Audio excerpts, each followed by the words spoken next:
buzz, buzz, buzz, buzz, buzz, buzz, buzz, buzz, buzz, buzz, buzz. These are our eyeballs. These are our eyeballs we can see with.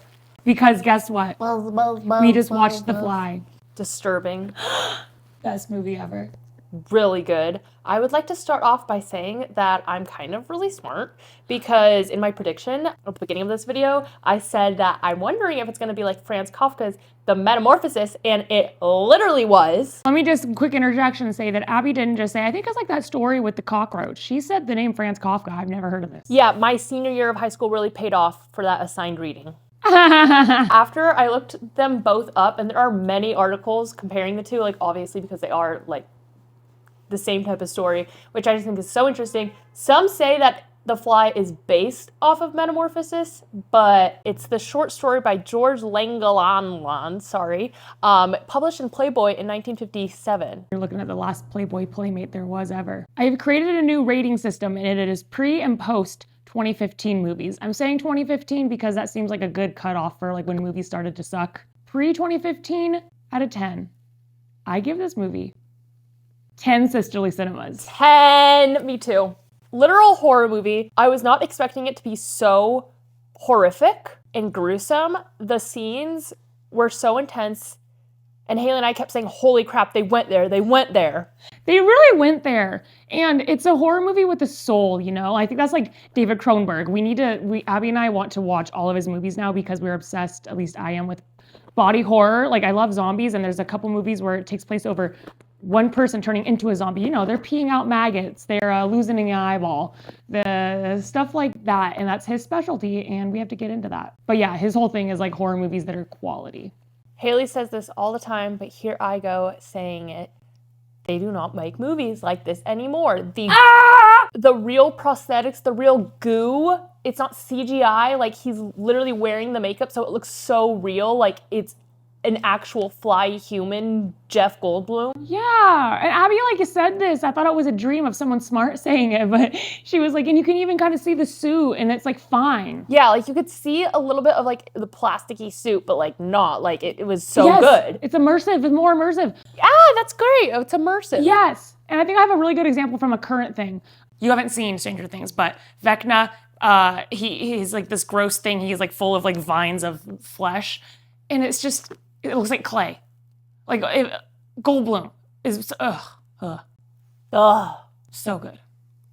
Everything is just super stupid clay CGI. Okay, let's get into some of the facts that we researched during this. A lot of them come from this YouTuber Oliver Harper. Shout out Oliver Harper. Just want to shout him out because his video is so good. It's the retrospective and review of The Fly. So check it out after our video. Yeah. Finish this video, then check it out. We're going to start with the budget, box office, and ratings, scores. The Fly had a significant impact on the culture of those days and horror genre. It is cited as one of the best horror films ever made. It has inspired numerous analyses on disease, the human freaking experience, and disease and decay. Some people say it's like a bigger thing about cancer and blah, blah, blah, all that stuff. AIDS. Yeah.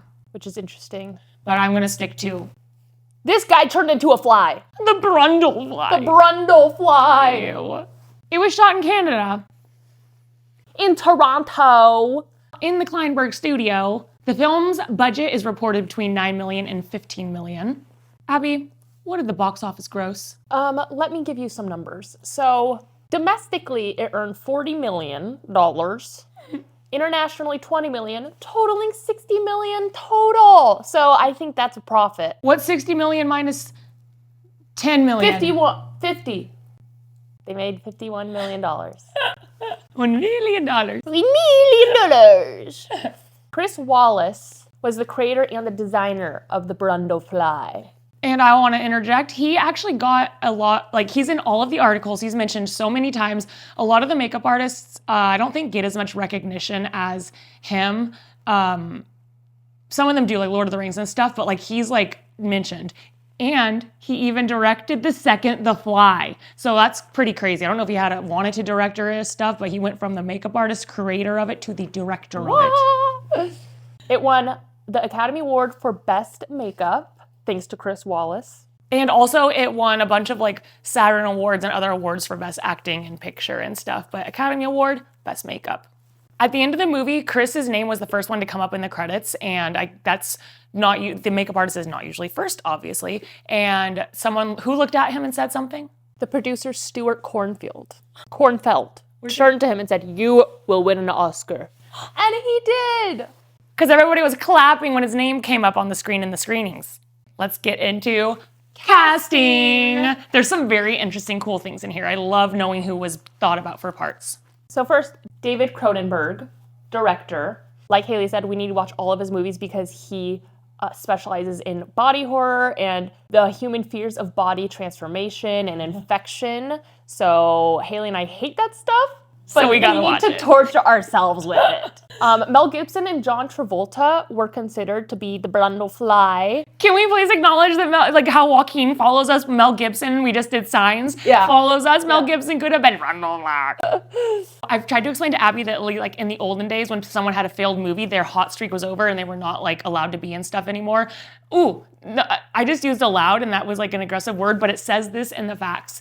John Carter, perfect example from more recent times. That guy, Taylor Kish from Friday Night Lights, that could have been his huge thing. The movie absolutely failed, biggest loss of money ever, and Taylor now lives in Texas or something because he failed. So Hollywood's like, no, he cannot carry a movie. So John Travolta was pitched for this, and Fox said he is not allowed because of his failure in his previous movie with us, Two of a Kind, 1983.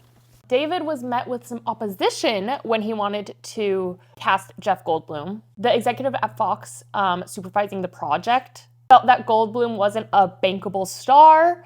And also Chris Wallace felt like his face, Jeff's face, would be too hard to work with for the prosthetics, which I think is so interesting. I didn't get the job because my face is too hard to work with to do prosthetics. Obviously, that wasn't the case because Jeff did get the role, but that is so funny. Yeah, and it comes down to that stuff. Yeah. And then also that Chris Wallace is looking at him not even as a face, kind of okay, that would be hard to do because his nose is too big or whatever. And then Jeff, for Veronica, Gina Davis was casted, and Jeff and Gina were actually dating at the time, and Jeff was the one that put her up for the role to David saying, hey, you should cast Gina. David did not want to work with a real-life couple, because of the drama. Obviously. After Gina's first reading, David was convinced, so that's how Gina was casted. So I did this one show they filmed in Portland, and it was there was a bunch of celebrities like Scott Bakula, and I was in it with one line, and I got in the makeup trailer. It was one of my first acting jobs, and freaking Gina Davis is next to me, and I was good. I was quiet. I didn't bother her, but a corner of my eye, I'm watching her. She's just being a celebrity star, and then the only interaction I had with her besides that was I went in line for coffee at the coffee truck, ordered a coffee. He made a joke. He was like, okay, $5, and I was like, oh, I don't have my wallet.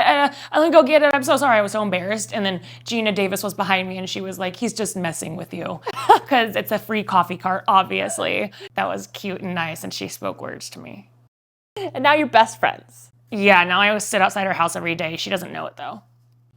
Abby, you know how I met Jeff Goldblum? Yeah. Yeah? It was at his jazz show, and it was crazy. Watch.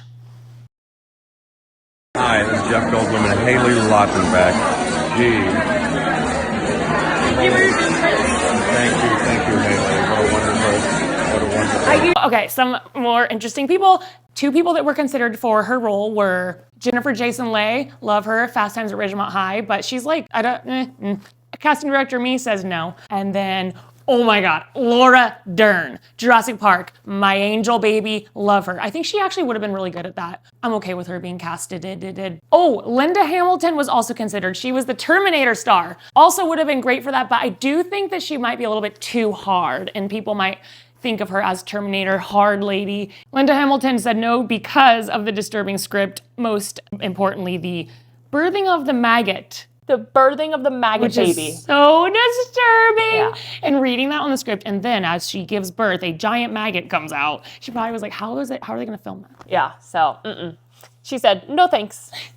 Gina Davis, she was obsessed. I said this, I was like, she looks like an angel compared to when the Brundlefly was becoming the Brundlefly. The juxtaposition of him and her, it was great. I think she was great. And she does have a perfect combination of the angelic and then also a hard lady. Yeah. She can hold her own, which she does.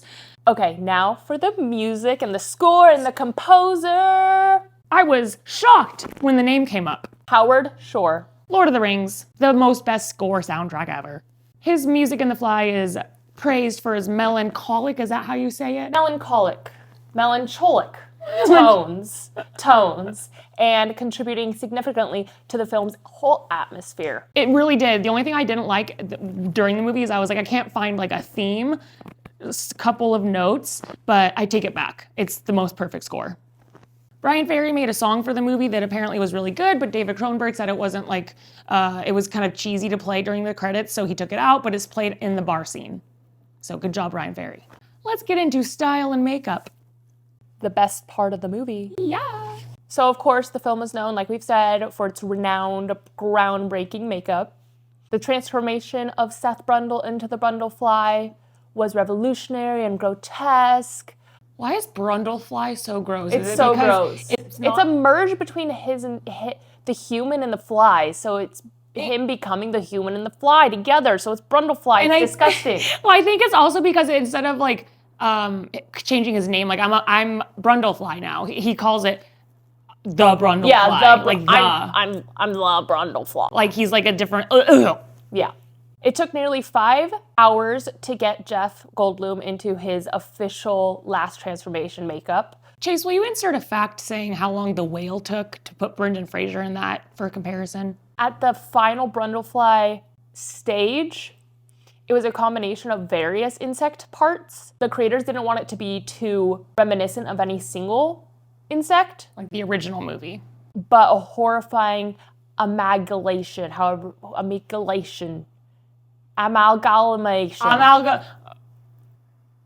Anyway.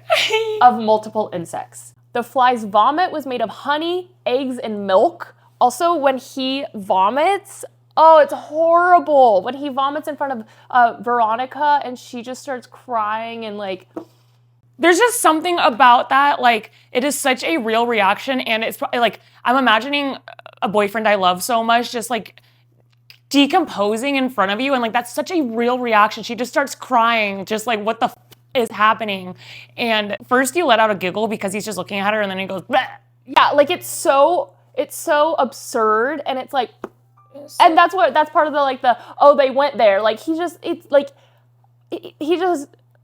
just horrible. It's so sad. Also, I want to insert from our Halloween vlog, we saw all those props of vomit, and oh yeah, we saw the prop house of these containers that make vomit and stuff like that. I love like special effects and stuff, and so Stathis, the ex-boyfriend of Veronica, the villain turned hero. Yeah, the villain turned hero. His hand effect was created by sculpting the mutilated hand, then building up an intact hand on top out of gelatin, and then the gelatin was melted using stage lights and in a hairdryer, and filmed in slow motion and then sped up. And then Veronica ripping off a Brundlefly's jaw took 2 weeks to film. I don't know why or what, but that's crazy. Probably just getting it correct. From my movie knowledge and being on set, I also have no idea. The exact reason that Seth Brundle's head becomes so enlarged in the final sequence is because there's 2 large compound eyes in the back of his head that are revealed when he goes into his final form. And if you look closely in some of the scenes, you can see the bulge on the back of his head. No! I know, the bulge! And David Cronenberg said that he did it like that because in the original The Fly movie, the head of the fly is the same size as a human head. And he's like, science wouldn't work like that. We don't know. Why would it be the same size as a human head when it turns into a fly head? Random fact time, my favorite time, because this is where all the random facts come out. Like Hailee was just talking about, the original 1958 The Fly, the concept was his body parts were just turning into fly body parts. So like his head turned into a fly head, his arm turned into a fly arm. But David wanted to go crazy gruesome, obviously, like he did, and he wanted to create a mutated fly human, which incredible. So I just think that's really interesting. And I guess in the original movie, there's a scene where like he's looking at his girlfriend through fly eyes, and it's like a bunch of, shards of the same image. But David's like, nah, every single shard image would be a whole different image. Then anyway, interesting. Now, Gina Davis was not acting when Jeff Goldblum's ear fell off.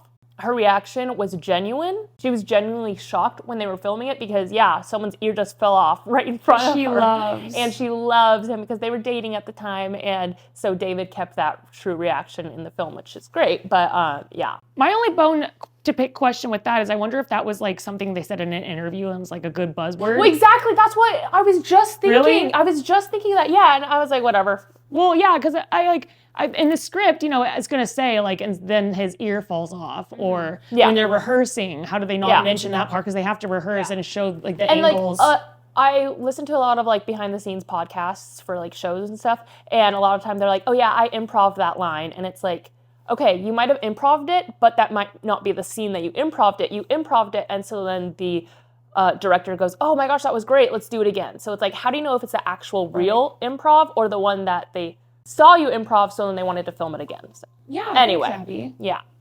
Okay, this is crazy. Stathis, evil villain turned hero.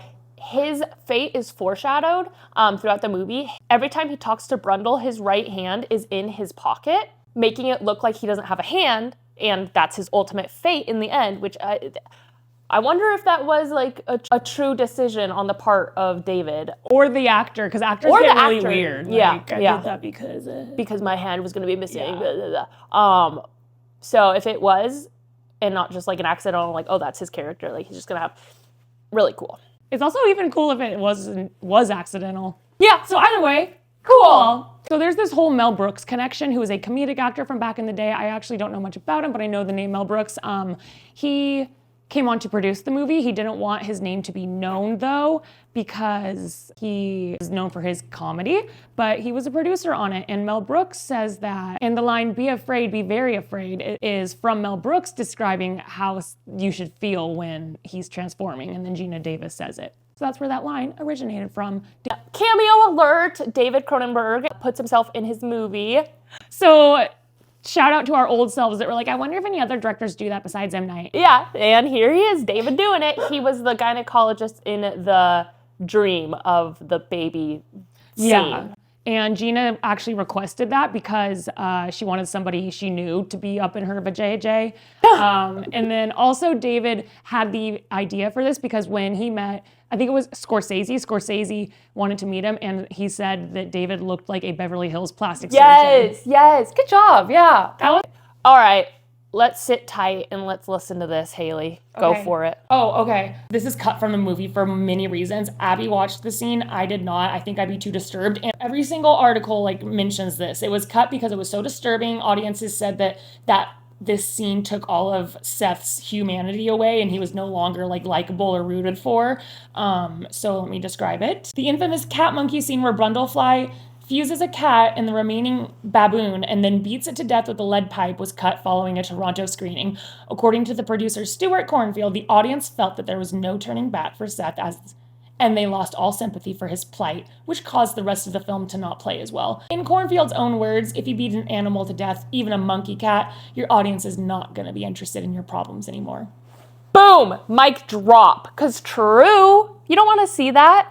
I don't know. Everything else is disturbing. I don't really understand. I guess this does take his humanity away. Animal cruelty is nothing to play with in movies because people will turn on you. That is so true. I don't care if a person dies, but a dog, Yeah.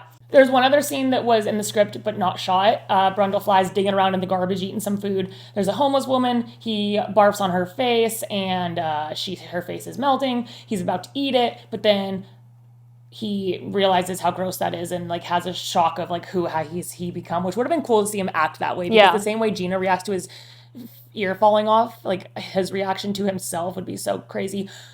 Also love that in the VHS scene dream sequence that when he throws up on the food and eats it, what's that guy's name? That bad guy? Stathis. It shows Stathis' face, but it doesn't show the screen of how he's eating it. And I love that because you have to imagine it and how gross it is because of his reaction. So cool. Yeah, I love when the decision is made that you don't need to see everything, that you just maybe need to see the actor's reaction like that. It's just art form at its finest. Okay, our last fact. There were multiple different endings to how the movie was going to end. One of them was Veronica was going to have a dream, and it was going to be her giving birth to this baby butterfly thing, and then wake up, and she was in bed with Stathis. But after test audiences were so shocked with the actual ending with her shooting Brundlefly and that whole emotional sequence, they didn't want to insert this scene at the end because they thought it just took away from all the climactic stuff that just happened, and they didn't want her to really end up with Stathis. Yeah. Because it ruined it would have ruined the whole thing. That it's like, oh, okay, well now she's with Stathis. Yeah, and like, oh, he was there all along. Like, Jeff had a reason to be worried. Yeah. Mm-hmm. And it would literally not be the same movie. It ends so abruptly with just after shooting, she's crying. Abby, it's happening again. What? Are you crying? Oh my gosh. Okay, well, let's finish this real quick. They used puppets for the last evolution of Brundlefly, and that is just really cool. There was 3 people underneath the floor controlling the Brundlefly, and then during lunch, people would forget that they were down there. What? And they were covered in so much blood and goo. Oh, this was during the monkey part because the blood is pulsating from the monkey goo and they're down there controlling it. And then at lunch, they would forget about them. Oh no. Probably just like a funny fact that someone said in an interview and they got out of the dungeon eventually, but. Well, hopefully they're not still down there. All right, so good. If you haven't seen it, please watch it. I hope you have seen it. It's on HBO right now. I hope you enjoyed such a good movie. It is so good. Biz. All right, I gotta go biz over to a flight. I have to go drive her. I love you. We love you. If you love us, thumbs up, like. And Subscribe. The thumbs up, like helps a lot. You know, I didn't think I would say this in our series of YouTube videos, but it matters. It does help, so thank you if you do that. Yeah.